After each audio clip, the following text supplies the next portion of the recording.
इसमें बहन जी जो पक्षी का हम्म। जो प्रतीक बताया गया है हाँ। कि उसको उसने मार दिया। हाँ। लेकिन एक शब्द और इसमें साथ में जोड़ा गया है, काम से मोहित कामना हुए से नर मोहित। पक्षी को आपने मार दिया। इसको थोड़ा सा और क्लियर कर दें।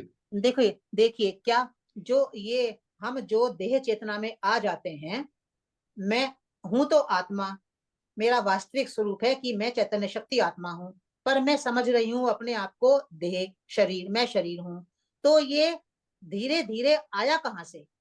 मेरे अंदर कामनाएं, इच्छाएं, वासनाएं, अपेक्षाएं, ये सब आती गई, तभी तो एक ना एक दिन ऐसा हुआ कि मैं पूरी तरह देह चेतना में आ गई। काम मोहित यानी कामनाओं से मोहित, यानी कामनाएं प्रवेश कर गई हमारे भीतर। सतयुग से कलयुग का आना क्या है? सतयुग से कलयुग, सतयुग का कलयुग में आना, कामना, इच्छाएं, वासनाएं यही तो हैं। वासनाएं बढ़ती जाती हैं, कामनाएं बढ़ती जाती हैं, इच्छाएं बढ़ती जाती हैं, और हम अपने वास्तविक स्वरूप को भूलते चले जाते हैं। जी और कोई कारण नहीं है। भगवत गीता में कहा है ना, काम ही ये महान शत्रु है।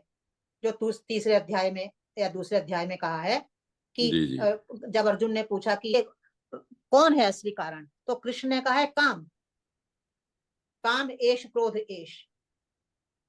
तो कामना ही मूल कारण है हमारा, कि हम आत्म स्वरूप का, अपने वास्तविक स्वरूप का विस्मरण हो जाता है। और जो हमारा उपकरण है शरीर, जो हमारा वास्तविक स्वरूप नहीं है, जो कुछ दिनों के लिए मिला है केवल, और फिर मिट्टी हो जाना है जिसको, जो हम नहीं हैं, वो सब कामना के कारण ही है।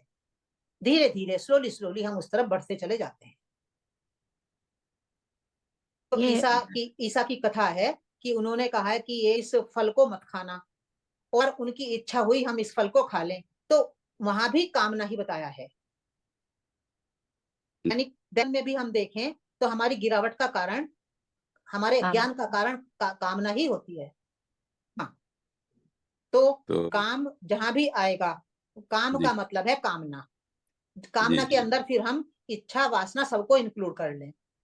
और जी शाप जहां भी आएगा, किसी भी कथा को पढ़ते हुए, या वरदान शब्द जहां भी आएगा, तो उन दोनों का अर्थ होगा अवश्य घटित होना। ऐसा अवश्य घटित होगा। शाप दिया, वाल्मीकि ने शाप दिया कि तू प्रतिष्ठा प्राप्त नहीं करेगा। व्याध को, निषाद को शाप दिया। तो शाप देना अर्थात ऐसा अवश्य घटित होगा हमारे जीवन में, कि कलयुग आएगा और हम अज्ञान से घिर जाएंगे। अज्ञान प्रतिष्ठा प्राप्त करेगा कलयुग में, और ज्ञान प्रतिष्ठा प्राप्त करेगा सतयुग में। और बीच का तो फिर क्रम है, क्रम चलता है धीरे धीरे। एकदम ब्लैक से व्हाइट तो कभी कुछ भी नहीं होता। स्लोली स्लोली यात्रा आगे बढ़ती है। तो त्रेता और द्वापर जो है बीच के युग, ये तो जैसे ब्लैक से, ब्लैक में थोड़ा व्हाइट मिलाओ तो वो थोड़ा कम काला, फिर और कम काला, और कम काला, या सफेद, और सफेद, और सफेद, और सफेद।